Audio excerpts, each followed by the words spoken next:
काका हॉटेलचं नाव काय? हॉटेलचं नाव काय? हा? आम्ही आलो आता पेट्रोल पंपावर आणि सध्या हे पेट्रोल पंप बंद आहे.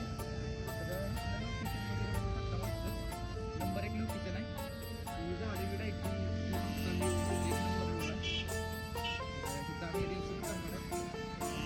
सगळं बघू शकतो. पेट्रोल पंप कसा दिसतोय. आणि आम्ही गेलतो मिनी कार स्टोअरला. ही गाड्या बघू शकता किती भारी भारी येते. ते गाईज बघू शकता ही गाड्या पुरे.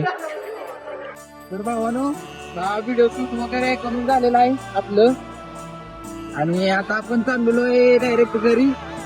सो आजचा ब्लॉग कसा वाटला कमेंट करून नक्की सांगा आणि सपोर्ट पण कर जावा तुमच्या भावाला. लय भारी भारी ब्लॉग बनवत जाईन. तुम्हाला त्याच्याबद्दल ब्लॉग बघायला आवडतं ते सांगा आणि तुमची सबस्क्रायबर किती आहेत ती पण कमेंट मध्ये नक्की सांगा. सो भेटूया दुसऱ्या ब्लॉग मध्ये. बाय.